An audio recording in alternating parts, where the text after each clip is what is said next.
ibarat sebuah pesta, karena sering kita menyebut bahwa KPU atau pemilu atau pilkada itu adalah bagian dari pesta rakyat, begitu kan. Nah, kalau ada pesta berarti ada tamunya, ada pengantennya, dan tentu saja agar pelaksanaan pesta itu bisa berjalan dengan baik itu ada event organizer gitu. Kalau dibahasakan analoginya. Tapi secara hukum regulasinya bahwa KPU itu adalah lembaga yang dibentuk oleh negara dan bersifat independen, itu melaksanakan pemilu, termasuk di dalamnya adalah pilkada. Nah, kalau bicara undang-undang itu di dalam Undang-Undang Dasar 45 itu tersebut begitu, bahwa KPU itu adalah lembaga independen. Intinya dari pertanyaan itu adalah dalam event pemilu maupun pilkada itu, sistem pemilu atau pilkada itu terdiri atas 3 stakeholder sesungguhnya. Kalau pilkada atau pemilu itu bisa berjalan. Yang pertama stakeholder kunci dulu. Stakeholder kunci itu adalah stakeholder yang betul-betul menjadi kunci bahwa pelaksanaan pemilu, atau kalau pemilu konteksnya kemarin pileg dan pilpres gitu, ada beda penyebutan biasanya. Kalau pemilu orientasinya ke pileg dan pilpres gitu. Kalau nyebut pemilihan itu biasanya pilkada. Tapi sesungguhnya sama-sama pemilu, pemilihan umum begitu. Tapi dalam konteks lokal dan nasional.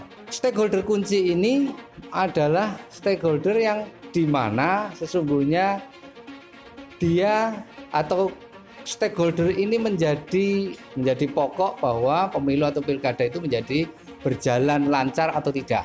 Nah, siapa saja? Tentu saja di sini ada pemerintah, ada TNI, dan ada Polri. Itu yang disebut dengan stakeholder kunci gitu. Nah, yang kedua stakeholder utama.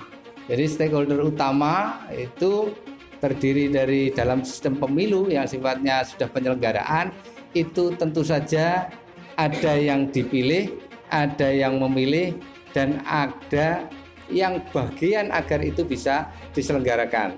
Nah, yang tentu saja berarti pemilih. Nah, dari stakeholder utama bicara tentang pemilih, bicara tentang peserta pemilu yang dipilih, dan yang satu lagi adalah penyelenggara pemilu.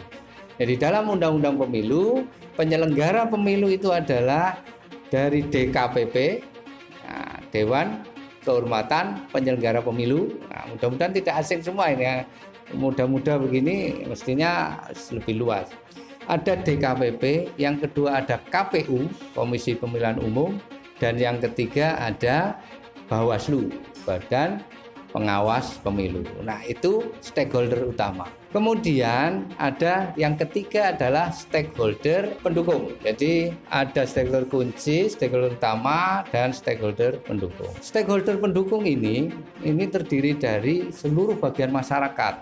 Jadi bisa jadi itu pemantau pemilu, bisa jadi media seperti ini, merapat begini. Ini bagian stakeholder pendukung yang penting bagi pelaksanaan pemilu itu bisa berjalan sempurna.